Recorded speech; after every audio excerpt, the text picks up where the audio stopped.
You're listening to 101 Part-Time Jobs, where I speak to bands about the jobs they've worked between making records and between going on tour. Every band ever has started off spending more money than they make, which means that so many of our favorite bands have probably worked a few hundred jobs between them. And my job here is to get some of those stories of telling bosses that you're going to be there for a lifetime, only to bail in a couple of weeks, go on tour, come back and do exactly the same thing somewhere else and hope those bosses don't know each other. On this episode, I spoke to Max Stern from Signals Midwest. Their new album, Dent, is out now. You can find it at signalsmidwest.bandcamp. And they're on tour across the states at the moment. They just started in Pittsburgh and they're heading to Cleveland, Washington, Brooklyn, Boston, New Haven, Philly, Akron. Oh, that sounds like something you could eat. Chicago, Cincinnati, and Columbus. Most of those dates are through July. You can find them. I found those dates on Instagram. You can do the same thing. If you live in any of those towns, then you should go see this band because they are totally excellent. They showed me around the States a couple of years ago. So very nice to catch up with Max. This was recorded a few months ago and got lost down the back of the sofa, but we found it, and like some coins, we're going to go to the sweet shop and cash it in.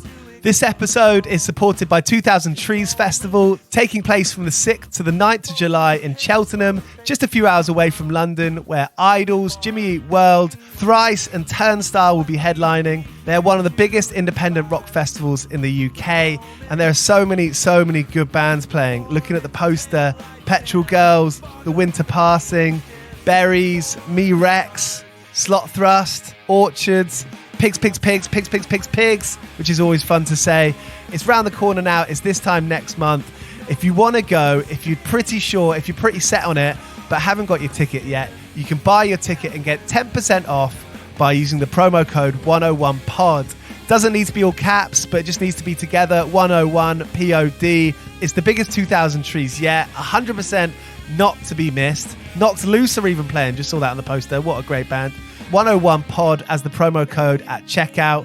Save yourself 20 quid. Here's Max Stern of Signals Midwest. Go well. Cheers. Down the living. I wait here in gratitude. I know you as a illustrator / designer, and when you moved to Philadelphia a couple of years ago from Cleveland, Ohio, where you grew up, where your family is, I only presumed, music, but also, a close follow-up is got to be to do with your illustration work. Is that on the money? Yeah, I think it all kind of factors in. I don't know if I necessarily consider myself an illustrator in the same way that, I know people who you can be like, hey, can you draw like a dragon fighting a ninja on top of the Empire State Building? And they'll be like, yes, absolutely. And it'll look beautiful. Like, I don't know if I can do that, but I try to do more conceptual stuff and play with typography more and type and photo stuff. I really enjoy layout and doing stuff for websites and things like that. But I guess it's sort of beside the point. Philly has a lot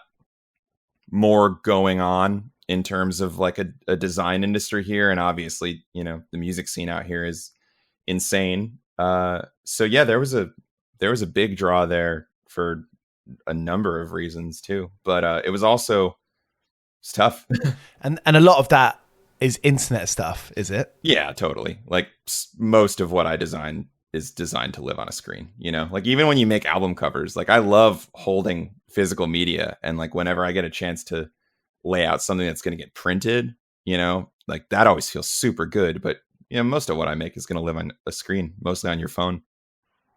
And it seems to be as tenuous of an industry as playing music in terms of, A, getting the gigs themselves, B, getting paid for it, balancing those two factors together to make it a livable experience. Yeah, I freelanced for a long time. I started freelancing right out of college when I was 22, and, just cobbling clients together and working on projects from the road, stopping at some Starbucks rest stop so that I could send a client some print files. And I did that for years and years and lived definitely job to job and paycheck to paycheck for a pretty long time. But also when I was living in Cleveland, my rent was $320 a month or something like that. Like it was so cheap to live there that I could kind of do that and make it work. And that was what I was doing for a long time. What kind of clients were they? And like, how did you meet people around that time? My first client, I think was,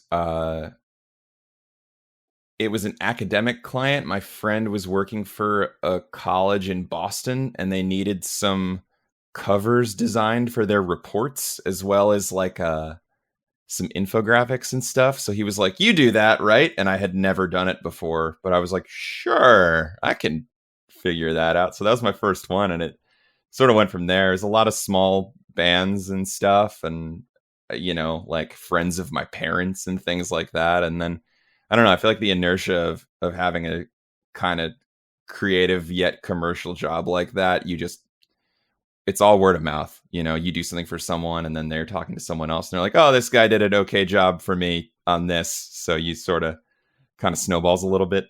Were you pretty good with asking people for money?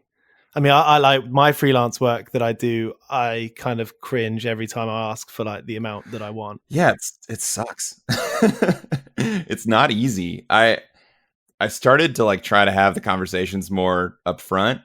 And if it didn't scare people off, then I knew I was probably going to have an easier time dealing with that client. And I would like have to raise my rates for long time clients sometimes, because if I started someone at $25 an hour or something like that, and then another one was paying me 50, like I had to prioritize the other jobs. So, it was all like negotiating how the jobs worked between clients, and then like trying to get deposits out of people. And, I did contracts for a few things, and, sometimes people would pay them. And then sometimes you'd have someone who said they were really excited about a project until they saw how much it was actually going to cost. And then they were like, "Oh, I thought you could do like an album layout for me for $50. And I'm like, "Yeah, it's not really how this works." So I think where I kind of go from there is like, I've worked full time for an agency for the last 2.5 years, and I don't have to deal with that stuff anymore. Like I just get assignments, I don't have to negotiate. Like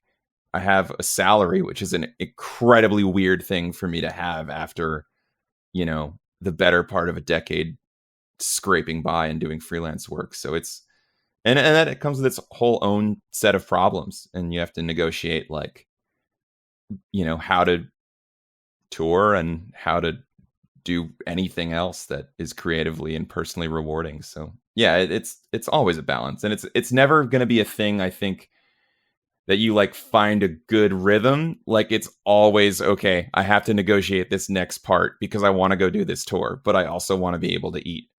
And yeah, that it's a constant conversation. I don't feel like I've ever really hit a good balance with it. I've either been broke and touring a ton, or I've been financially stable but having to turn a bunch of stuff down because I needed to work. Like I want that middle ground, and I can't find it yet.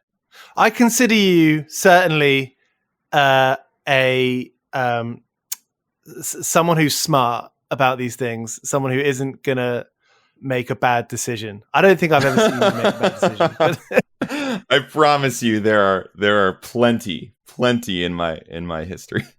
And how do you recover from those bad decisions? In terms of, things that have affected your work or the band? Is it safe to presume that those are like the two big things in your life outside of relationships? Yeah, those are definitely the two kind of big competing forces in my life.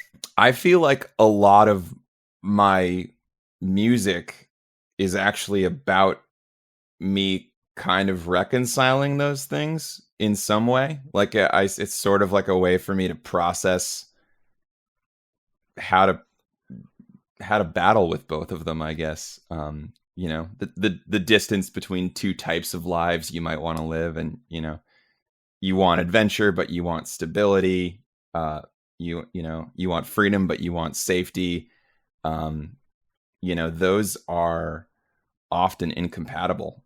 And yeah, I don't know. I mean, that's a really good question. I feel like the mistakes that I have made have led me to some really beautiful things. Like I got this job, I think it was like end of 2017, beginning of 2018, where I was really broke and like bouncing back and forth between freelance clients here in Philly and like barely able to pay my rent and just so stressed out. And I got this job at this small agency where there was no work-life balance, and I would show up and not know if I was going to leave at 5 p.m. or 11 p.m.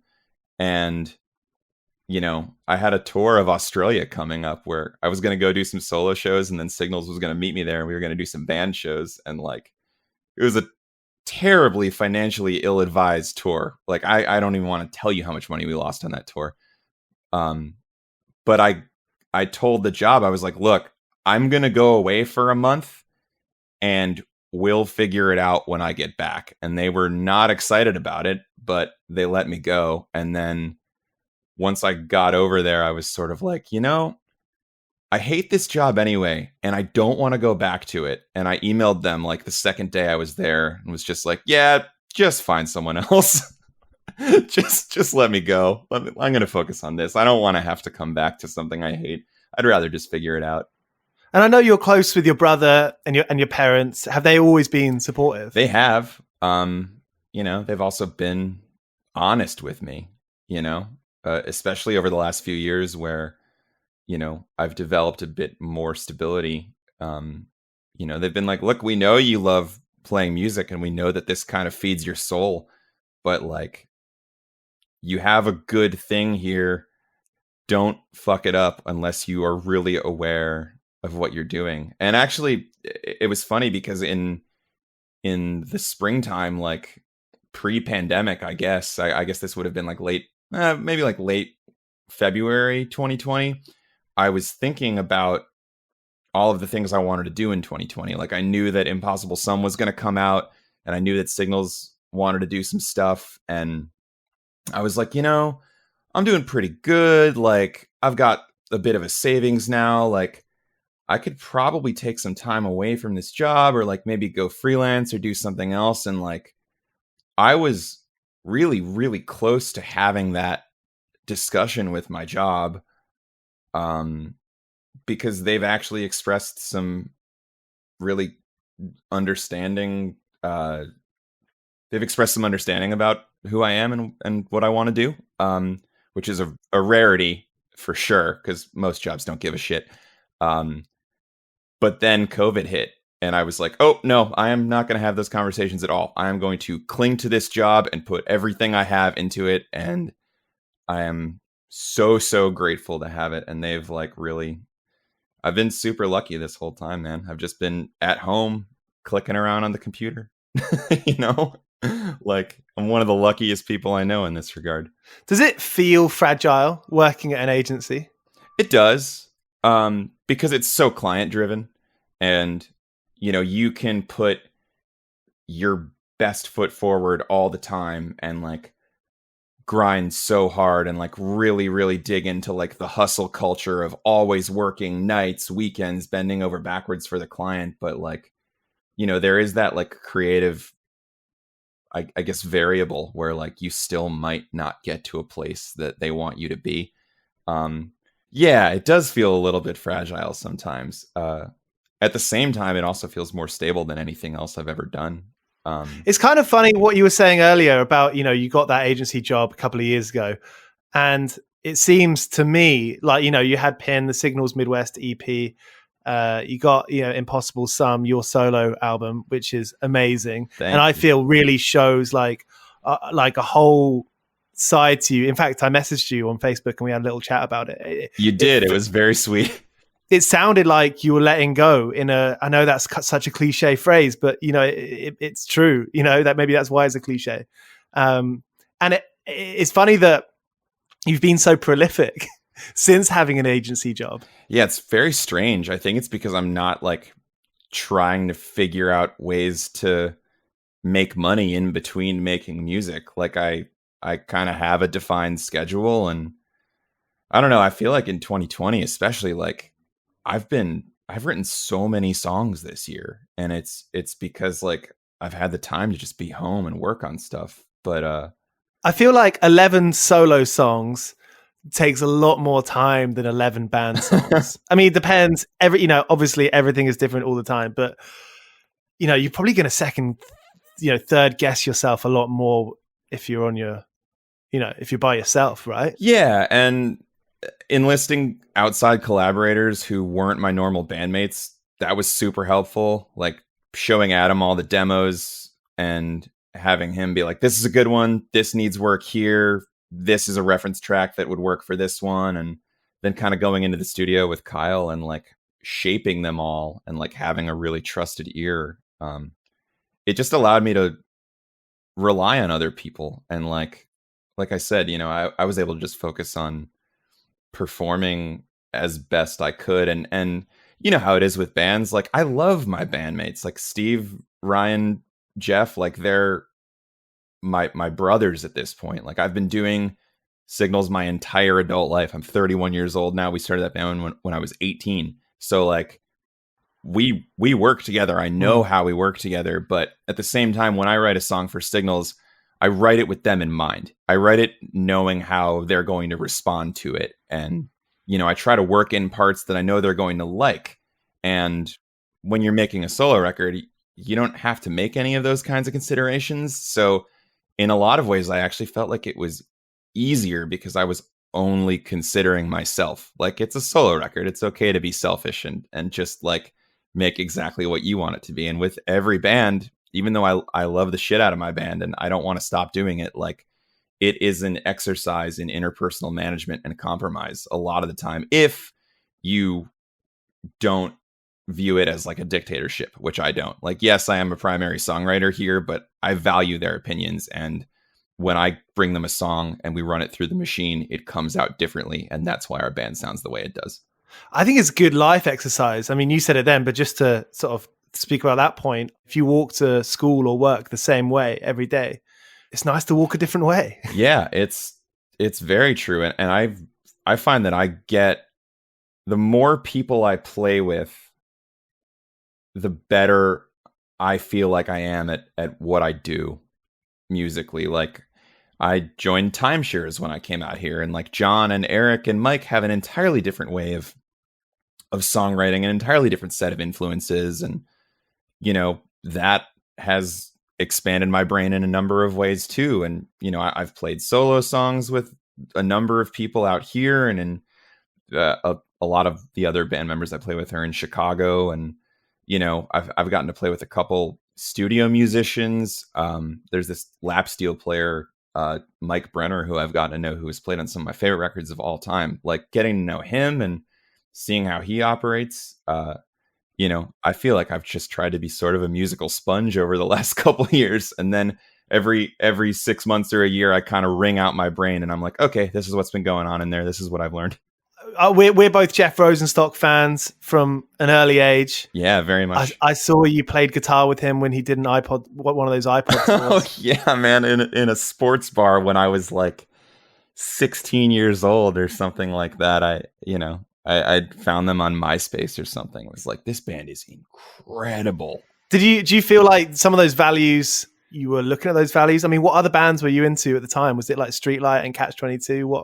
What was your vibe? Yeah, that was all of that. You nailed it. I got really into ska super early on, and that was like, those are the first shows that I played. And then I started moving into like, I found Rancid, and then I found The Clash, and sort of started working into the kind of like mid 2000s Warp Tour world, and I found Bad Religion, and I found NoFX, and then I started digging a little deeper from there. Did any of those bands, any one of them, really stick out to you, or grab you in a particular way? I would say, the band that really changed my life is the Sidekicks. Hell yeah!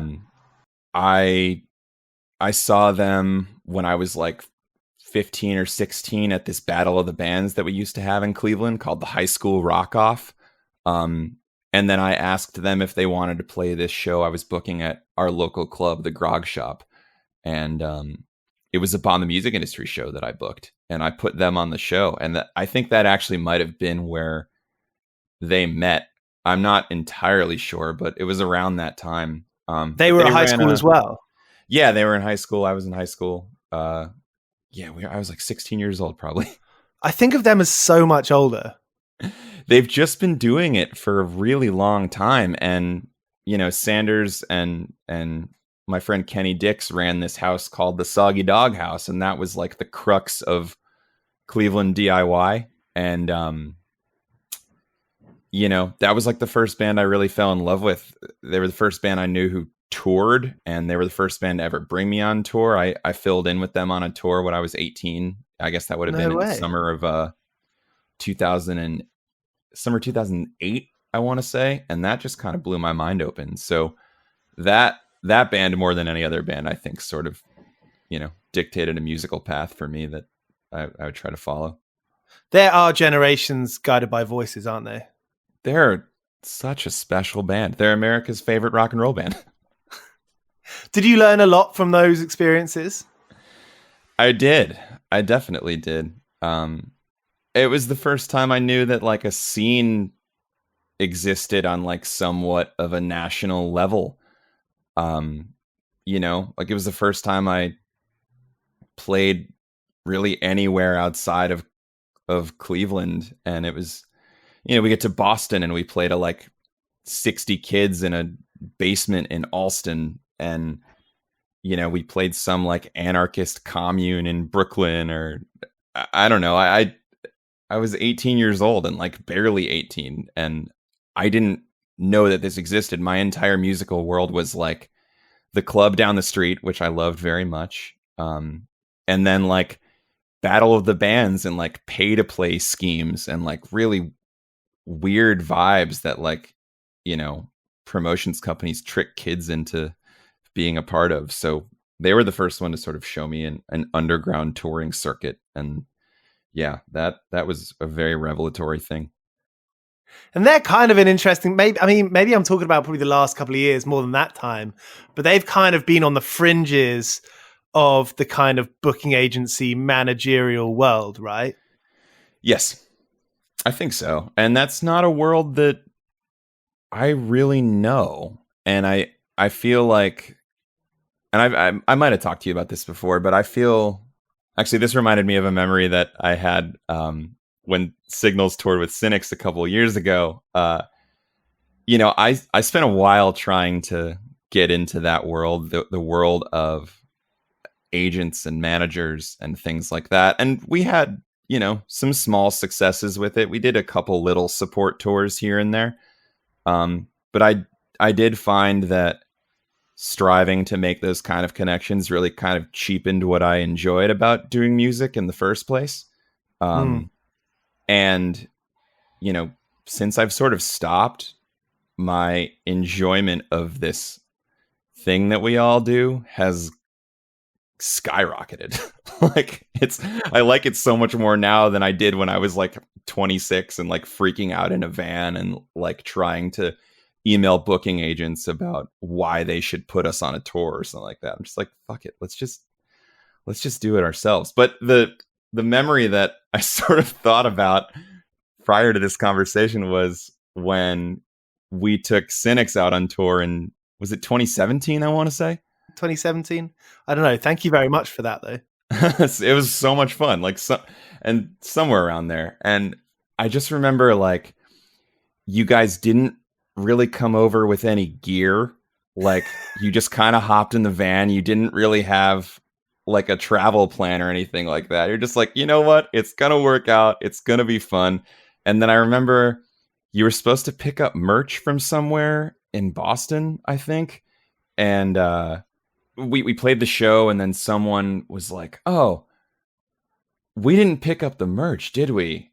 And then you were like, no, we didn't. No, let's just go hang with our friends. Let's not worry about it. You just didn't have any merch for the whole tour. And I was like, that's so great, because it was like a 5-second consideration. I was like, you know what? It doesn't matter. It's just supposed to be fun. It is so easy to freak yourself out. And I do think it is good to freak yourself out sometimes. Yeah. You don't learn anything if you don't freak yourself out. You have to get uncomfortable. We are both the people and it's taken me a few years to actually be able to say this. I used to be embarrassed about it, but we were the doers in our band. We were the people that would pick up the phone or the emails. Yes, absolutely. Sometimes you feel like you owe it to yourself to freak out all the time. Yeah, I mean, I try to utilize that freak out energy as like fuel to get stuff done. Eustress, stress that's kind of useful. Eustress. I like that term. EUSTRESS. Is that, I've never heard that word before. Yeah. Google it, man. Yeah, it's very useful. Yeah, I agree with that completely. And just trying to manage it a little better, because like I've literally had several nights in my life where I couldn't go to sleep because I was so anxious about what the band was gonna do. You know, like we were in the middle of planning something and I like couldn't go to bed that night for some reason. I'm like, this is not productive. Like, yeah. I got to figure out a way to rein this in a little. Yeah, for real. But that's hard to, especially once you get into the routine. Every band has a dynamic, right? It's like any group of friends has a dynamic. Every working, group of people who work together have a dynamic where we fulfill the roles we give ourselves in a way. Yeah, it's very true. And that changes over time too. And especially with something as precious as a band where you're like constantly navigating all of these relationships between people, you have to be willing to kind of roll with it and let it evolve. If you can get to a point where you're like, this is what all 4 of us or 5 of us or 3 of us are gonna do, and like you can sort of divide and conquer that way, then that's great. And most of the career bands that I know, they have kind of a really defined division of labor where they make like jobs, like maybe one person's in charge of all the gear and like the other person sort of functions as a TM, and then one person kind of writes the songs and maybe one person does more of the recording or something like that. But Wayne Kramer, everyone needs a role. Everyone needs to know their role before the band does anything. And that is kind of harsh, but I think it probably works out better in the long run. It is hard. And bands exist in this weird sort of like liminal space where it's more than a hobby and it's less than a job. And anytime you try to explain that to anyone, they're like, what are you talking about? Like, what does that mean? What do you mean? Like, I actually have had to really kind of train myself to like not be as emotional when I talk about music to people who aren't in the music world. Like, there's a way I talk to people at work who know I'm in a band, like there's certain language that I use with them that I don't use with, even like saying the word like going to a show, people at work are like, oh, do you have a concert? Do you have a recital? Yes, I have a performance.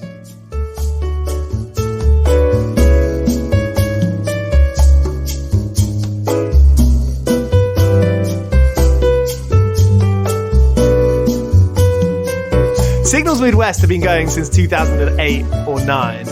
Yeah, 2008, I believe.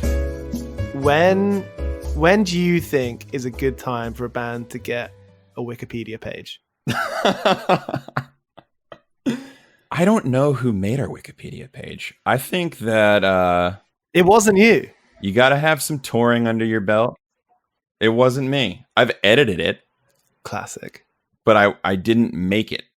Or maybe I did and I just this is like omission of memory or something. It's like how Pete Buttigieg actually made his own Wikipedia page and somehow it got validated. So when Great Cynics got a Wikipedia page, I seriously thought, wow, this is it. We've made it. Yeah. No, I'm reading off your Wikipedia page. You formed in 2008. I did not know that you'd been a band that long. Yeah, it's pretty wild. This is year 12. It's kind of a long time for a group of people to navigate relationships, working life, rent with everything we've been talking about. Yeah, and now we live in 3 different cities. So yeah, it's a really long time. There have been a number of moments over the years where I've just sort of been like, I think we're done. And then something will happen and I'll get reinvigorated by it. I think around like 2015, 2016, I was really trying to push super hard with touring, and it was pretty clear to me that everybody else didn't want to do it in the same way. And then like Lauren, who's one of my best friends and like a founding member of the band, ended up leaving, and we did some tours with fill-in members for a while, and it was fun, but it was just sort of like we had put a record out and I wanted to go play shows on it. But it really wasn't until our new bass player Ryan joined in 2017 and started like printing all of our merch. And when he joined, he like bought us all new road cases for our amps, and like loves driving the van and helps book shows and plans things and fixes things. And I'm like, oh, there's energy here that I desperately needed, and this is giving me more fuel to keep doing this. That's so good to hear, because it's like a bitter pill, isn't it? I mean, I think a lot of people listening to this are in bands, have been in bands where someone's left, or you know, the singer's left, or anything could have happened where it really is like a breakup. It's a strange feeling. Yeah, it's so heavy and so immersive. And something I keep coming back to is like just being a person in a band is like, it's just one of so many things you can be in the world.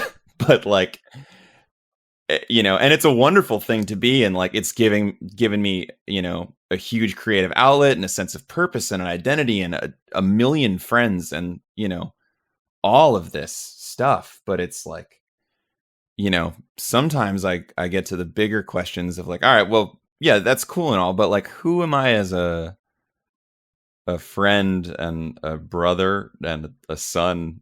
And, it's, I go to the bigger questions sometimes. It's kind of cool though that you've been able to ultra focus on something, and that doesn't mean you're going to be doing it on anything else completely different anytime soon. But doesn't that give you a good feeling for the future? It does. It's knowing that you have the ability to be so disciplined in something that you like doing enough for you to have, been 12 years down the line doing this thing with a bunch of records, loads of tours, loads of experiences that no one else has given you. You've given I mean, obviously you've worked with people and all these amazing promoters and people who have let you crash on their floor, but there wasn't a teacher involved there. There wasn't a boss involved there. Yeah, that's very true. I'm super proud of what we've done. I feel like we exist in our own little world, and it works for us, where like we have people who like our band. We can mostly break even on what we do now. We don't really exist in any sort of upper crust managerial booking agent world, but we're able to do pretty much everything I want to do, and it's pretty self-sufficient now. So this is kind of what I set out to do in the first place, and I haven't really had to acquiesce to anybody. So it feels like a win in a lot of regards. And I feel like just getting to that point over the last couple years and being like, look, like you're not getting, direct support slots or anything like that, and you don't have a manager or an agent advocating for you, but like, how much fun do you have? Like, bands exist in a world where you just literally can't get enough, I feel like. Yeah. There's always a next step. And it's funny because so like the more stuff you do, the more cool stuff that you go, the more you go above your own expectations, the more you want is often the case. Yeah, that's very, very true. I try to just be grateful for everything we've gotten to do, like you got to train yourself, don't you, to do that? Yeah. And it's something that I feel like I've only really arrived at over the last couple years, because there were so many tours. Like, we went to Europe when I was 24, and like I had a great time, But by the time we got, halfway through the tour, I was like, all right, well, how do we come back in 6 months and make this better? It's just like, dude, you're in Germany with your best friends. You're drinking beer out of a giant boot and you're staring at a mountain. Like, shut up. Yeah. Just enjoy this for what it is. And the new news, the news, the latest news is that you've gone to the Magpie Cage, which is Jay Robbins' studio. Yeah, that was awesome. We're going to go back in a couple months. Yeah, you're doing it in 2 parts, right? Yeah, just the nature of the way it works and people having leftover vacation time that they have to burn. It wasn't supposed to be like that, right? You said you were going to do an EP and then it turned into him saying, do an album. Yeah, pretty much. Signals was supposed to come to the UK in April, and we were going to do a tour with Misfortune Cookie and play Manchester Punk Festival. And I was really excited about all of that. I've heard great things about the festival. Then COVID happened and we had to cancel everything. But what happened was we got our plane ticket money back. And like that had just been $2 or $3 grand that had just been in our band fund that had been sitting there since the last tour, selling records and stuff. And, it's not a ton of money, but it's enough to get you across the world for a week. So we got that money back, surprisingly, from the airline. And I was talking to my friend Gordon, and he was like, well, what are you going to do with the money? And I was like, I don't know, man. Like, we're a band. We're going to need it for shirts or something. I'll just hang on to it. Like, it's not enough to like live off of, but we could make something with it. And he was like, yeah, why don't you like make music with it instead of just printing bullshit? And I was like, that's a good point. He said, go to a studio that, records you like have been made at before. Like, go make something with Jay Robbins or something. And I was like, oh, I get, yeah, well, we could, okay. And then I talked to the band. I was like, hey, my friend said we should go record with Jay Robbins. And, we love Promise Ring and Jets to Brazil and, that entire league of bands. And I hit up Jay and he was into it. And from there, like, I didn't even have any songs yet. So we booked it in like June and our studio time was in November. So those 5 months in quarantine were spent like me just demoing songs in Logic and like making fake drums and like making playthrough videos for everybody. And you're kind of fresh off making your own solo record. Yeah. It was like the next thing to dive into. I was actually kind of freaking out because I always sort of need a project to work on. And then this whole thing kind of materialized really quickly. And then I had something to work towards. And once I had the studio time booked, I was like, okay, I'm going to write for this. And we got like 5 or 6 songs done. We went in there and knocked them out and had a great time. And we had such a good time where I was like, what if we just did this again and came back and made it an LP? So it's halfway done now. To me, Signals Midwest are quite, you're clinically emotional, I guess I would say. I have been referred to as such, yes. I mean it, because there is something really like measured out about your band. There's a lot of heart in there, but it is measured.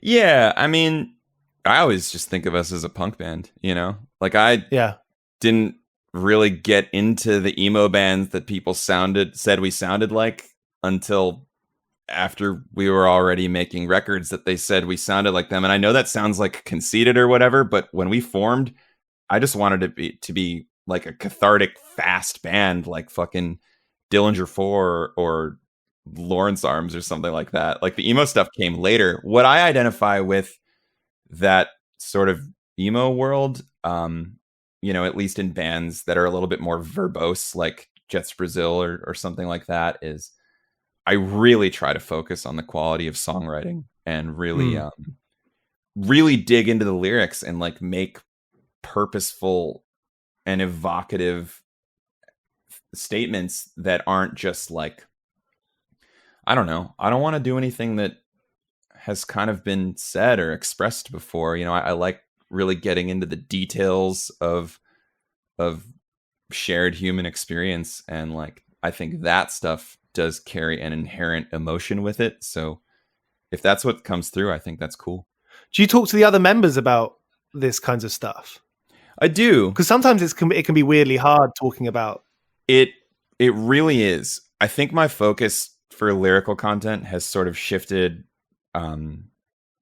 trying to shift outward a little bit. Like, I feel like the first couple records, you know, they were like breakup records and shit. And it was very much like me, I'm going through this. And with Pin, I really tried to take more of an outward look at like what it means to be a resident of a city and a country and like a contributing member of a community. And yeah, I talked to the band about that stuff. And actually the title track on Pin is all about a DIY house that our guitar player Jeff used to run in Cleveland called Dag House. And there was this game that we would always play on the back porch. It was just like a metal ring attached to a string, and you would toss the string and try to get it on a hook nailed into the wall.